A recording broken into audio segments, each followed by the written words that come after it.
warahmatullahi wabarakatuh. Waalaikumsalam warahmatullahi wabarakatuh.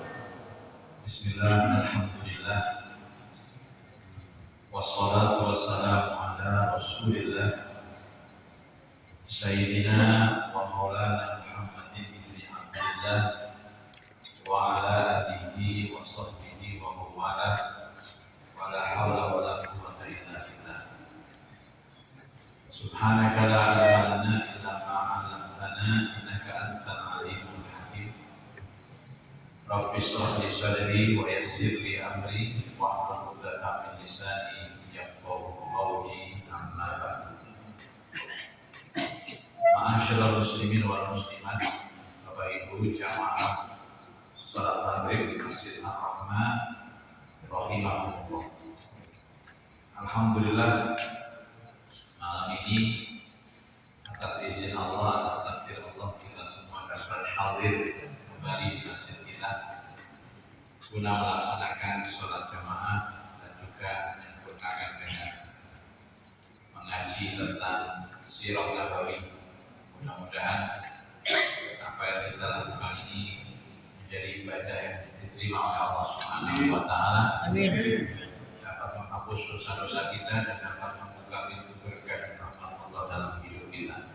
Semoga berkah apa yang kita lakukan malam ini, semua yang hadir diampuni dosa-dosanya oleh Allah.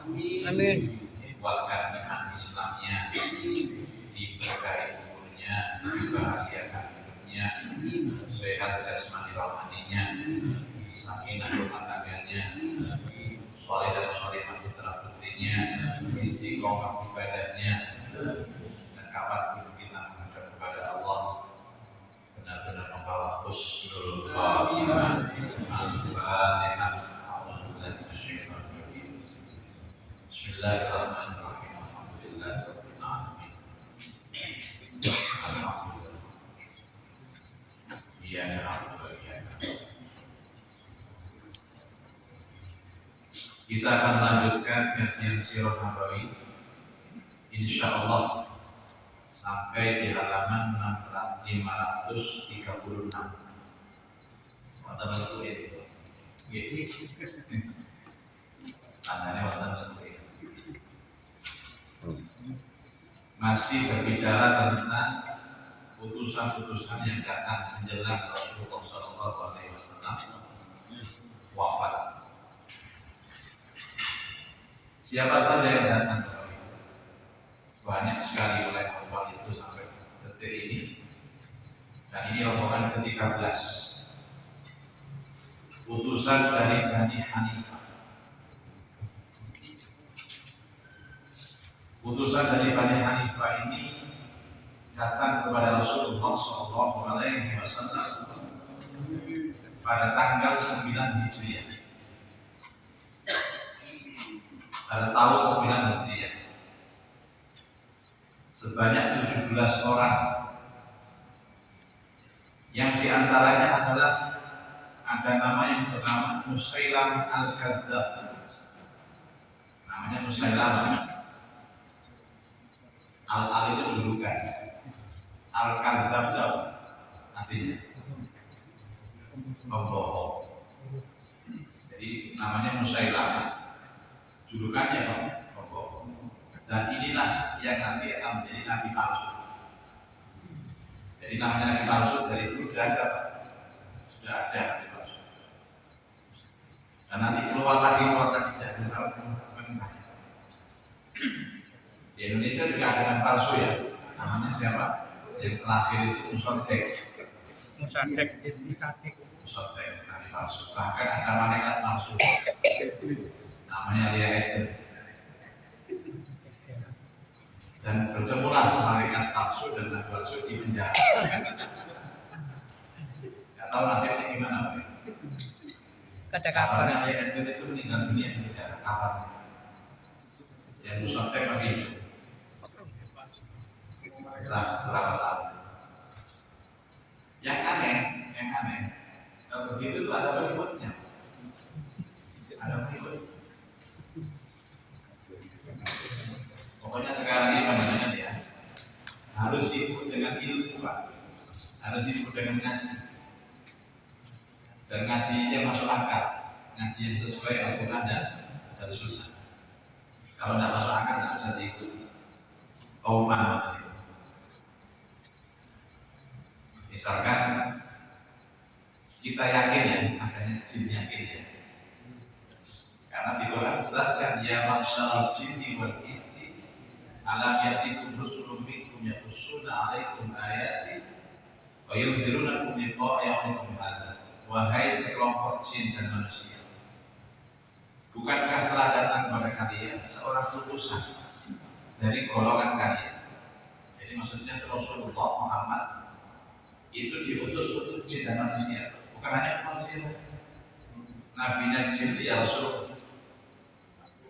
Walaupun kita nggak tahu jin itu seperti apa modelnya, tapi harus yakin ada disebut dalam Al-Quran. Wayundirunakum liqa'a yaumikum hadza, dan mengingatkan akan datangnya hari ini, hari kiamat. Jadi jin dan manusia itu sama, juga mendapatkan beban syariat, ya sholat, ya puasa, ya diminta untuk berbuat baik. Tapi namanya juga makhluk Pak ya. Ono sing ngapi, ono sing ada jin itu yang kafir, ada jin yang Islam.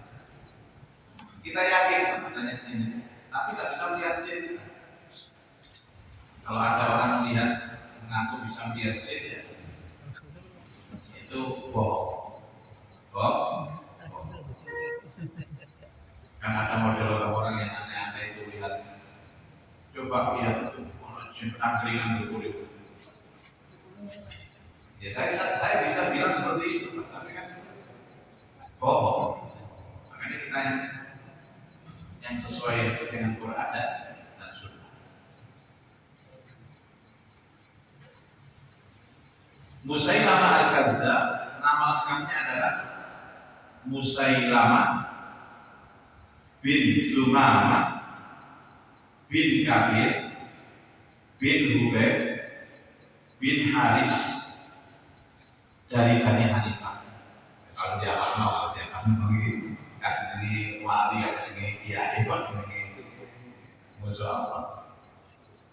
Dari kemarin ya, tamu-tamu yang ke Rasulullah itu yang disebut bin-binnya ya Musailamah. Ya kan? Karena ini viral, Musailamah itu viral. Nabi palsu yang hidup zaman Rasulullah SAW. Nanti diperangi zaman Abu Bakar As-Siddiq. Namanya panjang. Mereka singgah di rumah salah seorang Ansor. 17 orang ini. Dan kemudian menemui Rasulullah SAW, lalu menyatakan masuk Islam. Jadi sebenarnya Bu ya, ini ujian dari Rasulullah. Orang yang datang, tamu-tamu yang datang itu semua masuk Islam. Tapi latar belakang Islamnya macam-macam. Ada yang benar-benar Islam, ada yang karena takut dengan pasukan Islam, ada yang karena mengejar harta, akhirnya berislam, punya kepentingan. Salah satu yang kepentingan itu Musailamah al-Kadzdzab. Dia ingin dekat dengan Rasulullah, dan dia tahu kalau Rasulullah SAW itu ketika meninggal dunia, kan berkali-kali Rasulullah mengaku kalau Nabi terakhir. Ini tepat ini, aku Nabi yang ke-26. Kan begitu kepentingannya Musailamah. Walaupun semuanya menyatakan masuk sahabat. Tapi ada yang kayak sekarang aja banyak umat Islam di Indonesia itu banyak. Tapi berapa persen yang mengamalkan, berapa persen yang sholat? Ya sudah, nggak usah jauh-jauh. Final Argentina Spanyol lagi. Barengan subuh kan? Berapa banyak yang diterima ke masjid? Itu yang nonton semua itu adalah Islam Pak. Ya. Saya sih nggak apa-apa nonton bola, tapi subuh sholat sore. Nonton bola teriak-teriak datang subuh, rekor. Oke, kalau ada versi kayak main, kan biasanya kan menjelang maghrib itu jam 5, jam setengah 5 itu. Ada musolanya kan di stadion. Coba berapa persen orangnya nonton itu muslim semua, apa ya? Muslim semua. KTP-nya muslim. Tapi berapa banyaknya tahu kalau sholat itu kewajiban? Ada yang sholat kayak gitu? Masya Allah. Ya itulah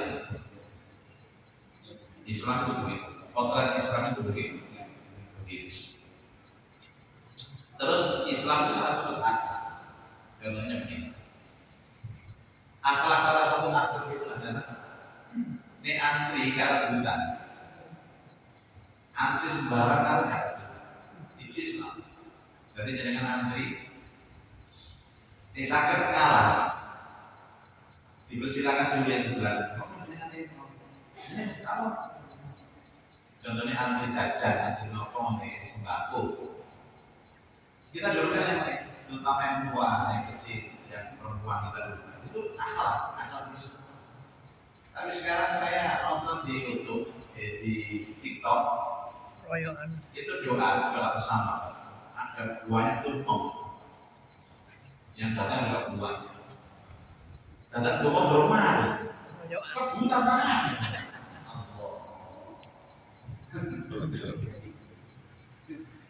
Ya Allah. Berapa banyak yang berakhlak? Terus penjara di rumah saya yang bicara itu rumah Saroni, bicara ya. Ada rumah lagi rumahnya Eko, Patrio bicara. Rumahnya Urba itu adalah Urba. Rumahnya Buya.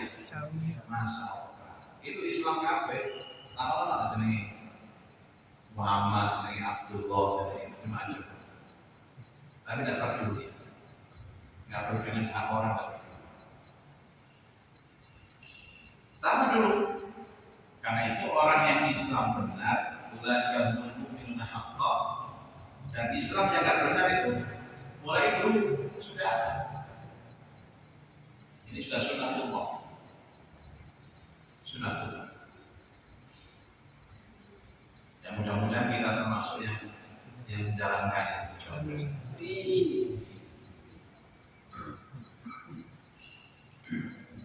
Ada beberapa riwayat yang berbeda tentang diri Musailamah al-Kadzdzab. Sampai ada riwayat tentang Musailamah al-Kadzdzab. Namun dari beberapa riwayat itu dapat disimpulkan bahwa Musailamah adalah seorang yang selalu menampakkan kesombongan.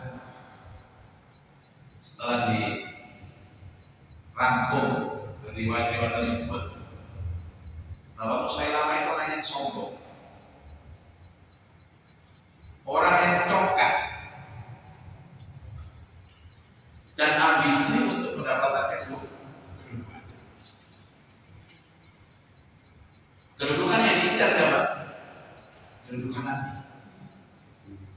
Karena Nabi itu waktu itu Pak, di samping ya membuka agama, tokoh masyarakat, membawa risalah, juga dianggap sebagai presiden, panglima perang.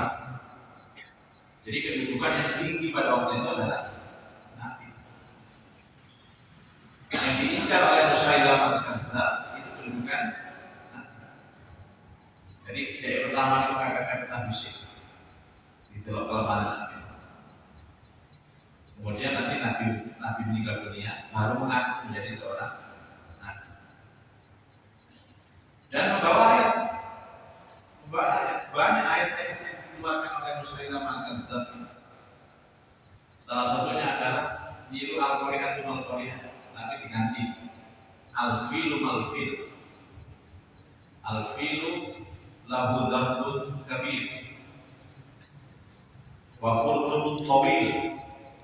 Dia punya bahkan yang besar. Dia punya telalin panjang, yang nggak ada nilainya, nggak ada nilai sastranya. Kalau kita belajar Al-Qari'ah, Al-Qari'ah, wa ma adraka mal-Qari'ah, yauma yakunun nasu kal-farashil mabthus. Al-Qari'ah dan Al-Qari'ah, hari kiamat. Apakah hari kiamat itu? Apakah yang kamu ketahui tentang hari kiamat? Al-filu, nggak ada nilainya. Akan niru wal-duha, niru wasyamsi wal-duhaha, niru wal-asri juga ditiru. Kalau kita punya surat wal-asri kan hebat. Imam Syafi'i pernah berkata bahwa seandainya Quran itu turun hanya satu surat, maka surat Al-Asri itu mewakili untuk surat-surat yang lain.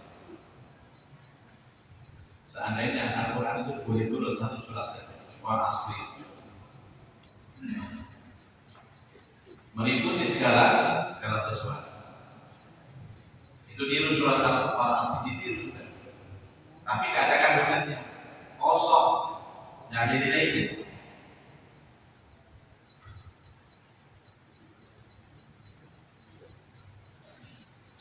Dia tidak datang menemui beliau bersama-sama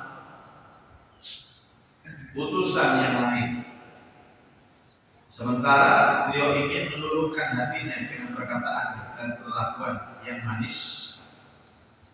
Tetapi karena dia sudah dikuasai niat yang buruk, tentu saja semua itu tidak banyak artinya.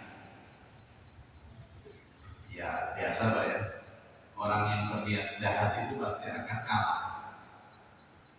Orang yang sombong pasti akan hancur. Orang yang congkak pasti akan tenggelam. Jadi tidak bisa. Sebaik-baik orang menyimpan bangkai itu pasti akan tertiup juga. Orang yang jahat, walaupun di framing di sosmed itu baik, ada dibantu dengan buzzer mengatakan dia baik, tetap konangan. Ya, ijazah itu kalau palsu, yang asli cekal. Ya, becik Allah. Sepandai apapun panjenengan ini menyimpan bangkai pasti akan tercium. Niat buruk itu akan tercium. Makanya penting nonton niat itu.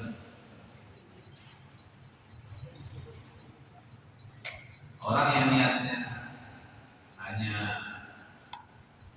agar dia dianggap baik, dianggap alim untuk sholat subuh sama ke masjid. Baru nomor romulan, sholatnya romulan. Kalau 10 bulan juga ketenangan itu. Karena orang-orang yang istiqomah jamaah subuh di masjid itu orang-orang yang hatinya bersih, jaminan. Tapi istiqomah itu paling sedikit lah. Ya kira-kira 3 bulan dia masih aktif. Karena sholat jamaah di masjid itu kan berat, subuh itu. Kecuali orang-orang yang istiqomah. Jadi niat buruknya tercium. Sebelumnya Rasulullah SAW pernah bermimpi mendapatkan kekayaan duniawi yang melimpah. Tiba-tiba di tangannya ada 2 buah gelang yang berbesaran, sehingga hal ini sangat mengganggunya. Lalu beliau dibisiki agar niup gelang itu. Setelah dibisiki, gelang itu pun hilang, entah kemana. Beliau menakwili bahwa 2 gelang itu adalah 2 orang pendusta yang akan muncul sepeninggal beliau. Jadi beliau diberi isyarat oleh Allah melalui mimpi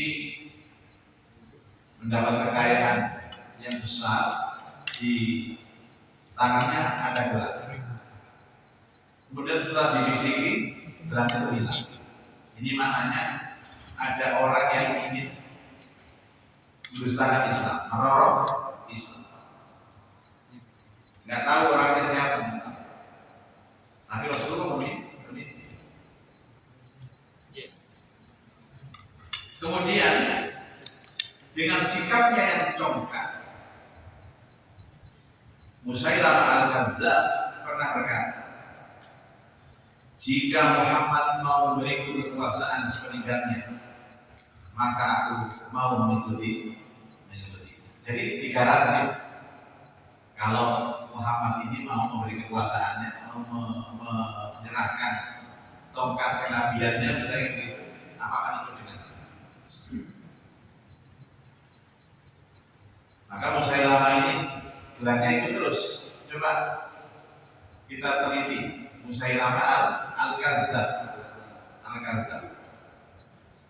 Nanti ada tulisan lagi Musailamah al-Kadzdzab. Itu sesumbarnya Musailamah. Kemudian beliau menemukan Musailamah yang berada bersama rekan-rekannya. Lalu terjadi percakapan panjang lebar dan Musailamah berkata, kalau memang engkau menghendaki, biarkan antara dirimu dan urusan ini, lalu serahkan kekuasaan ini sepeninggalmu. Dia bilang itu sama Rasul. Kelihatan ambisinya. Orang ambisi itu nampak ya, nampak dari ucapannya, dari segala perilakunya nampak sekali. Rasulullah SAW pernah bersabda, seandainya boleh ada nabi setelahku, yang paling atas adalah siapa? Abu Bakar. Pernah bilang Rasul, seandainya boleh ada nabi sepeninggalku, yang paling atas adalah Abu Bakar. Nyaris tidak ada satupun celah Abu Bakar punya maksiat, nyaris tidak. Dan nyaris tidak ada satupun sunnah yang ditinggal oleh Abu Bakar. Sampai-sampai kan ada setelah Rasulullah wafat, Abu Bakar ini dipanggil umat. Wahai Abu Bakar, kira-kira apa sunnah Rasulullah yang perlu kita lakukan? Apa kira-kira? Diri satu-satu Pak, sholat sudah, wudunya sudah, puasa sudah, apalagi semua sunnah sudah dilakukan. Jadi sahabat-sahabat itu ada yang suka menjaga sunnah seperti Umar sama. Kemudian Abu Bakar ini ingat ada satu sunnah yang perlu kita lakukan. Apa? Rasulullah itu sewaktu hidup sering berkunjung ke rumah ibu tua ini. Siapa namanya? Ummu Aiman. Ummu Aiman itu disebut namanya oleh Rasulullah SAW sebagai wanita penghuni surga. Rasulullah setiap hari itu pasti berkunjung ke Ummu Aiman. Siapa Ummu Aiman ini? Pembantunya Rasulullah SAW. Dulu Pak, waktu Rasulullah diajak ayahnya ke Madinah, ibunya ya. Kemudian pulang itu kan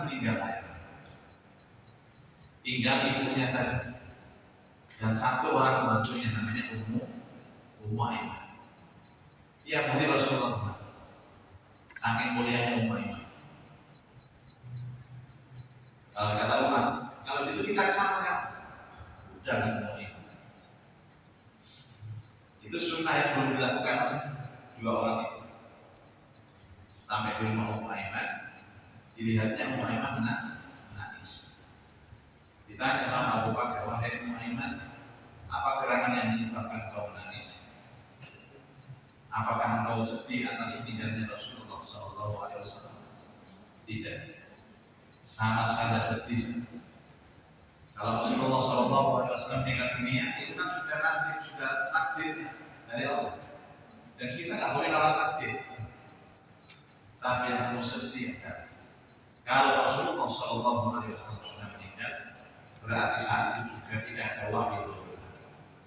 Alias Qurannya terputus. Nangis. Kemudian Abu Bakar dan Umar nangis. Akhirnya berkata Abu Bakar, mungkin ini yang menyebabkan Ummu Aiman itu disebut oleh Rasulullah berkali-kali menjadi wanita penghuni surga. Seorang wanita yang khawatir wahyu terputus setelah meninggal Rasulullah SAW. Ya pasti Pak terputus. Rasulullah itu nabi terakhir dan Rasulullah kan bawa risalah Al-Quran. Rasulullah wafat otomatis terputus juga habis juga wahyu. Itu orang yang paling dekat dengan Rasul dan orang yang paling yang tidak punya ambisi sama sekali. Beda dengan Musailamah Kadzdzab, kenal juga barusan, masuk Islam juga barusan, kepingin kehidupan yang masuk Islamnya karena kepentingan. Beliau menjawab, jika engkau meminta kekuasaan seperti ini, maka aku tidak akan memberikannya kepadamu. Jelas, tegas Rasul. Sekali-kali engkau tidak bisa mencampuri urusan Allah. Minta jadi nabi yang berikutnya. Kamu mencampur urusan Allah. Ya, sama dengan Nabi mengatakan, Nabi, Rasul itu urusan Allah. Siapa yang diutus urusan Allah, bukan kekuasaan seperti yang kau maksud. Tidak akan aku berikan kepada. Jika kau berpaling, niscaya Allah akan membunuh. Demi Allah, aku melihat diriku adalah orang yang kulihat dalam mimpiku. Ternyata mimpi Rasulullah itu ya adanya Musailamah. Dan inilah sabit yang akan mengikutimu dan meninggalkan aku. Jadi Rasulullah bermimpi itu gelang yang hilang itu ternyata Musailamah sama sabit. Musailamah sama sabit. Isu agama ini adalah isu semua kitab suci, semua agama berbicara masalah bahwa tidak ada nabi setelah Rasulullah. Orang-orang yang mengaku nabi setelah Rasulullah, termasuk diantaranya aliran Ahmadiyah itu yang mengaku punya nabi namanya Mirza Ghulam Ahmad, itu kan sudah tidak diterima di dunia ini. Di Indonesia juga ditolak, yang paling banyak di Sampang Madura. Akhirnya pun mereka ditolak, menghancur. Karena isu Nabi ini adalah isunya Allah, dinas oleh Allah. Nabi pertama Nabi Adam, Nabi terakhir Nabi Muhammad. Selain itu tidak ada. Dan kalau ada berita ada Nabi setelah Nabi Muhammad berarti dijamin bohong. Walaupun sangat meyakinkan kita Nabi. Wah, saya boleh bohong. Bangin, koi Arab, jauh-jauh. Kita dilindungi oleh Al-Quran dan hadis. Makanya kalau tidak sesuai dengan Quran dengan hadis, tolak. Itu baru aman. Rasulullah meninggalkan Quran, meninggalkan hadis itu untuk jangan. Ya. Kalau kita berpegang pada Quran hadis, Allah selamat. Kalau tidak, maka kita akan sesat. Harapan kita hanya dua ini, Quran sama hadis. Bayangkan kalau beragama itu tidak ada kitab suci, tidak ada panduannya, kira-kira ya apa? Satu, banyak orang yang mengaku nabi. Nabi. Kedua, banyak orang yang bikin hukum sendiri. Kita kan enggak. Sekarang ada orang bikin hukum sendiri. Di Jogja itu ada pakar Islam juga. Dia menghukumi berzina itu boleh. Kayak kemarin di sini ya, berzina itu boleh. Apa itu Pak? Putusan apa itu? Ya. Pokoknya suka sama suka. Padahal tujuan hukum berzina itu dilarang itu tidak hanya sekedar untuk pelampiasan biologis, tapi untuk keturunan.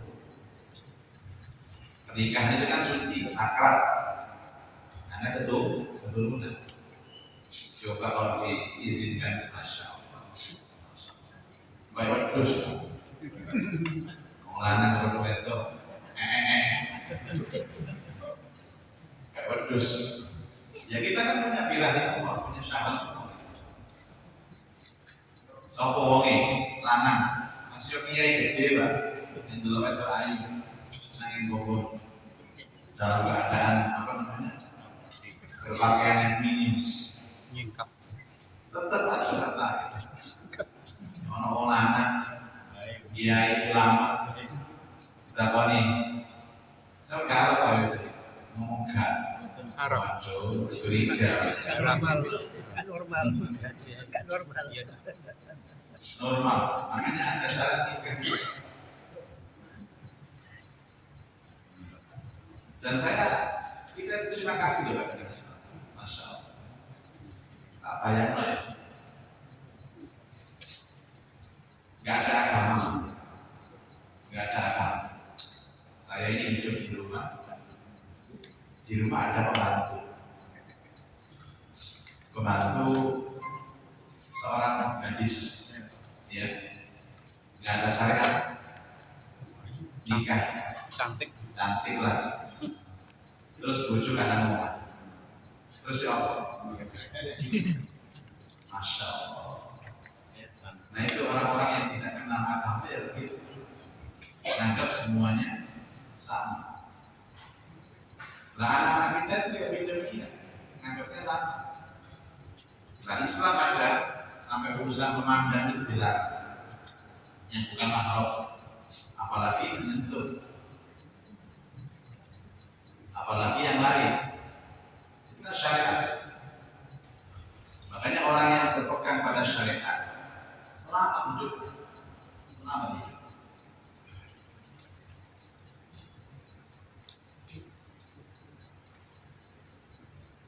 Benar apa yang disampaikan Nabi Muhammad SAW setelah pulang ke Yaman, yang nama itu aslinya Musailah, namanya kampung Yaman. Nanti ada perang Yaman, dipimpin Sayyidina Abu Bakar As-Siddiq yang memerangi Musailamah Al-Kadzdzab, disebut perang Yaman. Setelah pulang ke Yaman, Musailamah terus memikirkan kedudukan diri. Wanita kadung apa seneng dunia mikir betul, jadi bikin bisa. Sampai akhirnya dia membuat pernyataan untuk bersekutu dengan Nabi Shallallahu Alaihi Wasallam. Dia menyatakan bahwa dirinya sebagai nabi membuat beberapa keputusan tersendiri, menghalalkan khamr, jadi mungkin begini Pak, dan menghalalkan zina bagi kaum.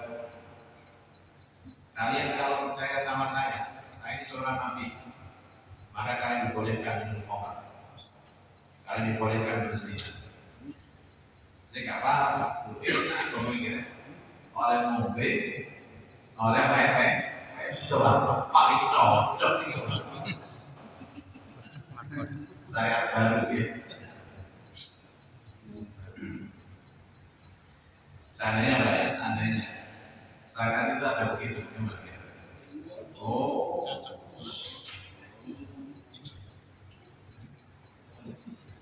Melayu wabel.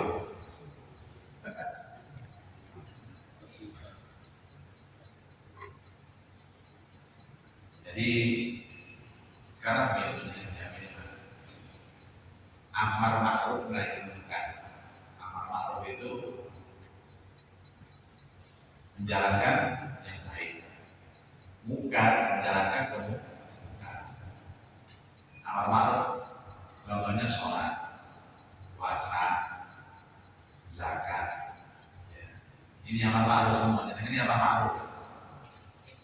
Sama dengan nahi munkar. Nahi munkar menghindari zina, menghindari minum, menghindari maksiat. Kira-kira Pak, ibu jenengan apa pun dia amar ma'ruf kalian nahi munkar. Kalau menjalankan sholat udah Pak, udah azan takwa masjid. Dalam menghindari maksiat yang susah, menghindari maksiat yang susah. Apalagi punya potensi. Kami bukan kan, jadi diukur. Karena masih itu kritis gini. Dunia, tongkrongan itu masya Allah. Ini boleh pencet lah. Ketika udah harus pencet lagi. Masya Allah. Orang yang seperti ini potensinya besar kalau maksiat. Dibandingkan orang jelek. Welek, rebes, ganti duit bisa. Karena saya dulu, maka orang-orang ganteng seperti itu, masya Allah, potensi maksiatnya lebih besar.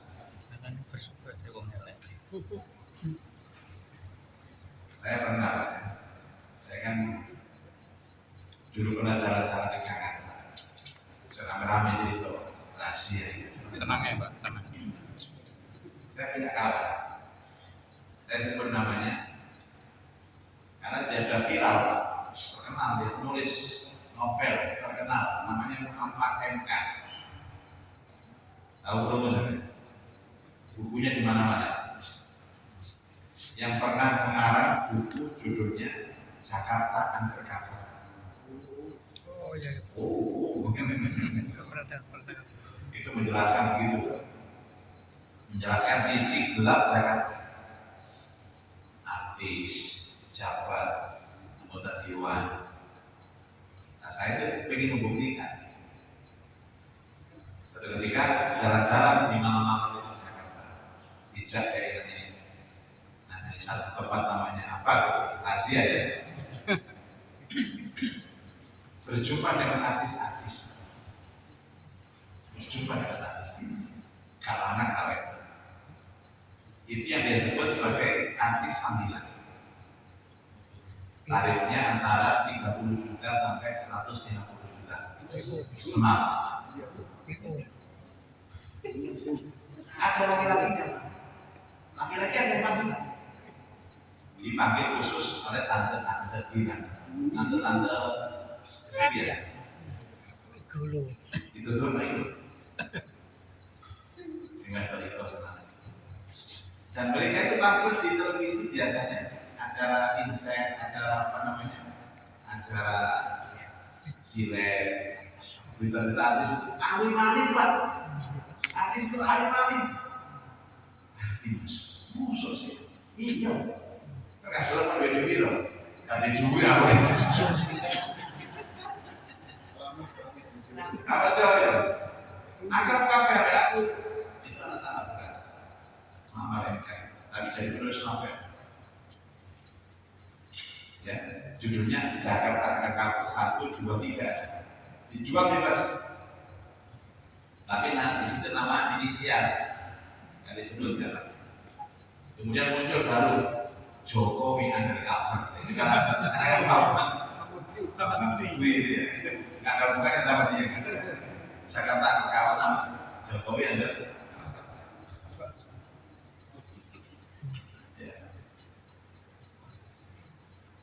Jadi itulah potret Jakarta. Hampir tak percaya. Tampil di televisi berita-berita usaha walinya luar biasa. Habis.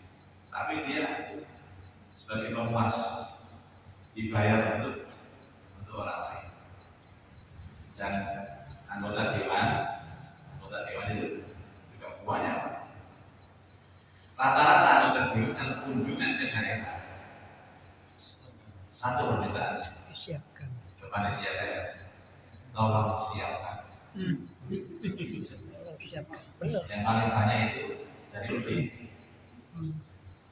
Tapi yang lain juga ada, tapi yang paling banyak. Jadi kan kalau ingin menuliskan proyek bisa disetujui DPR ya Pak. Di daerah-daerah itu harus setuju. Dan setiap kali kunjungan sampai minta cuan, minta pesek, ya, minta uang, mereka tidak siap. Itu dibebankan kepada daerah. Gila-gila. Dan yang diminta itu yang gratis. Paling tidak yang muda-muda 20 tahun, paling tua itu 25 tahun. Sing ketaku ngapain urusan? Tak misalnya. Itu cerita. Siapa tahu kan Mas. Nah, karena itu kita dilindungi oleh agama ini. Bersyukurlah kita beragama dan bersyukurlah kita taat agama. Kita dilindungi oleh agama ini.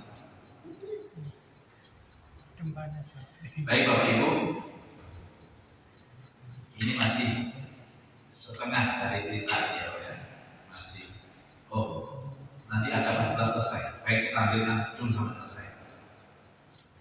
Kemudian Rasulullah mengirimkan balasan di dalam ayat Al-Quran yang tertulis di situ. Innal arda lillah yurithuha man yasha'u min ibadihi wal aqibatu lil muttaqin. Sesungguhnya bumi ini punya Allah. Diusahakanlah kepada siapapun yang dikehendaki dari hamba-hambanya. Dan kesudahan yang baik adalah orang-orang yang dalam hadis Ibnu Mas'ud berkata, Ibnu Nawwah dan Ibnu Asal mendatangi Rasulullah SAW sebagai utusan Musailamah. Beliau berkata kepada mereka berdua, apakah kalian bersaksi bahwa aku adalah utusan Allah? Keduanya menjawabkan, bersaksi bahwa Musailamah adalah Rasulullah. Beliau menjawab, aku percaya kepada Allah dan Rasulnya. Andaikan aku boleh membunuh seorang utusan, niscaya kalian berdua akan aku bunuh. Jadi hukumnya boleh membunuh orang yang berguna. Tapi kan kita negara hukum, nggak boleh. Pengakuan Musailamah sebagai nabi terjadi tahun 10 Hijriah dan akhirnya dibunuh pada masa Abu Bakar. Pada masa Abu Bakar pada bulan Rabiul Awal tahun 12 Hijriah di tangan Wahsy pembunuh Hamzah. Sedangkan yang kedua yang membuat sebagai nabi adalah Al-Aswad Al-Ansi di Yaman. Dia dibunuh sehari semalam sebelum Nabi Shallallahu Alaihi Wasallam meninggal dunia. Ada wahyu turun kepada beliau mengabarkan hal ini. Lalu beliau mengabarkan kepada para sahabat. Baru setelah itu ada kabar dari Yaman yang diterima oleh Abu Bakar As-Siddiq. Wallahu a'lam bishawab. Masih dalam rangka kedatangan banyak tamu untuk masuk Islam. Nomor 14 insyaallah kita akan kesempatan akan datang. Semoga kita semua dapat ilmu yang manfaat. Amin. Allahumma bihamdika asyhadu an la ilaha illa anta astaghfiruka wa atubu ilaik. Assalamualaikum warahmatullahi wabarakatuh. Waalaikumsalam warahmatullahi wabarakatuh.